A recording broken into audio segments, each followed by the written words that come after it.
addressed by Grumman, the company that designed the aircraft. If you lost one of those pistons, of course it would still run, right? It's like a cylinder and a cog, right? It almost sounds like it's running. You look at the airplane, you think, how could it go fast? And it actually flew about 275 miles per hour with a 1,700 horsepower engine on the front. A right cyclone engine, the right engine company, started by the Wright brothers. 14 cylinders, 2 rows of 7 cylinders. They're going to do a run-up, I believe, and make sure all the systems are working, and then they're going to take off, and shortly we're going to be bringing in the Horsemen in their Grumman F8F Bearcats.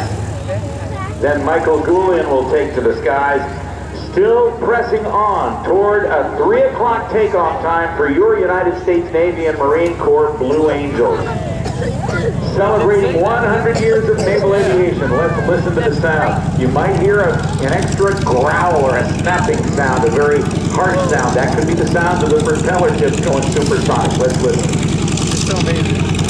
Some of these are flying in like 1940 something planes.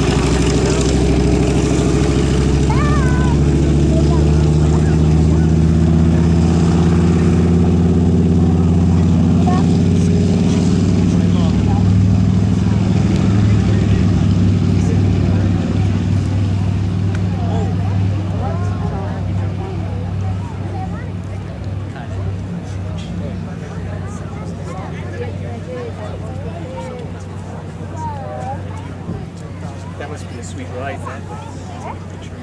Yeah, and the pilot was very serious. He didn't wave, right? No. Just look at yeah. Many Allied nations used the type long after the war, and the U.S. Navy Avengers were still on hand for transport duty during the Korean conflict.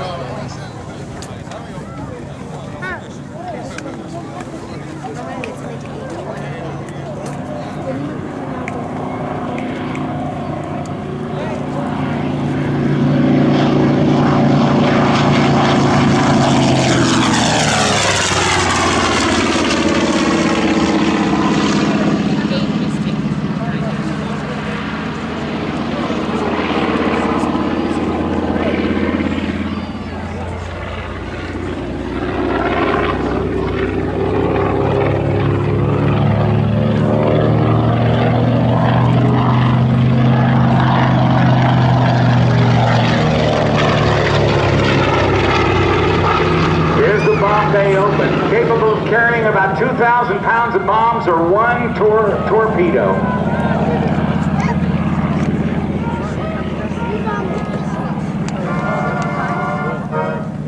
Destroyed 42 U-boats and in total helped in or sank over 60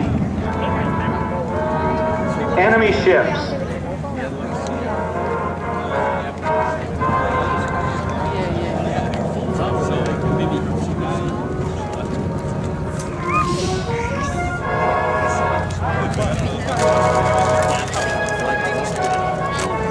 Sailors refer to these heavy torpedo bombers as flying turkeys, believe it or not, because of their size and maneuverability in comparison to the F8F Wildcat fighters.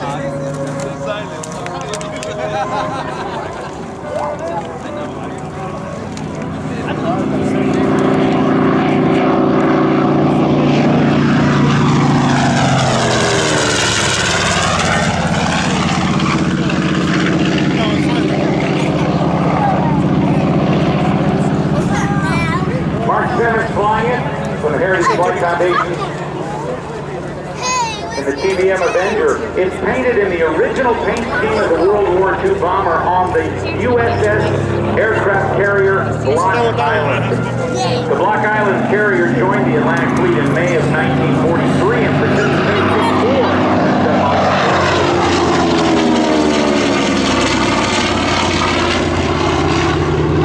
subsequently. The Block Island carrier was charged with German U-boat attacks in the Atlantic before it was was torpedoed and sunk in May of 1944. 4 aircraft were deployed from the carrier at a time, and patrol pilots observed radio silence at night, requiring them to find their way back to the carrier by dead reckoning or flying a compass heading for a designated period of time and hoping they would spot the carrier when they were close by. Dead reckoning is a method of navigation that requires computed estimated wind speed and direction against the true airspeed of the airplane. And amazingly, dead reckoning was in many cases very, very successful. One of the most successful dead reckoning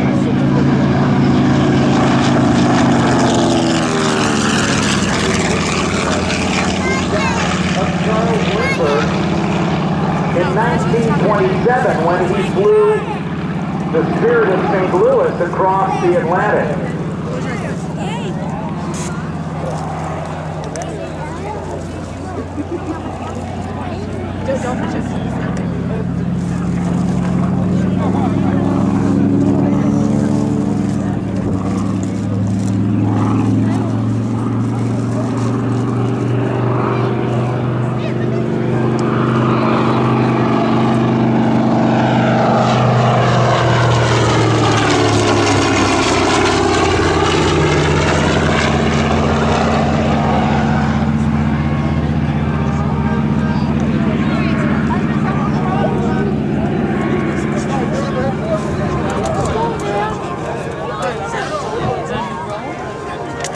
It's 7 months out of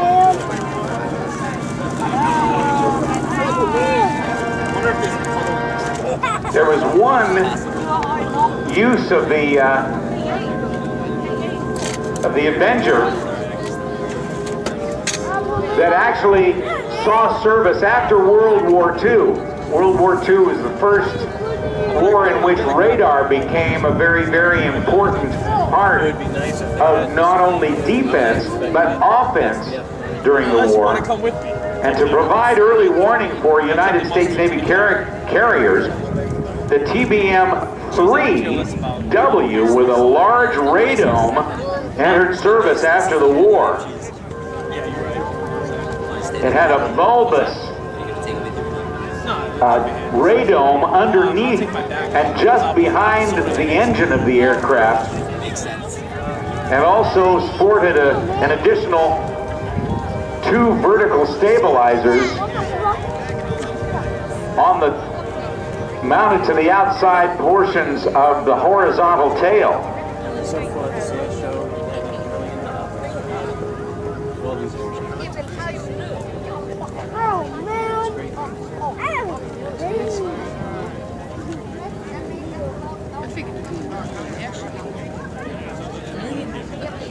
The engine that you hear and see there on the Avenger is the same type of engine that was used on the United States Army Air Force's B-25 Mitchell bomber. It was in April of 1942 that 16 B-25 Mitchell bombers that were designed as medium bombers, land-based aircraft that were loaded on board the USS aircraft carrier Hornet and launched and made the first attack on Japan on its own soil in over 2,000 years, and that was known as the Doolittle Raid. Just 4 months after the attack on Pearl Harbor on December 7th, 1941, that brought the United States into the war on December 8th of 1941. The war against the Japanese would last until August of 1945.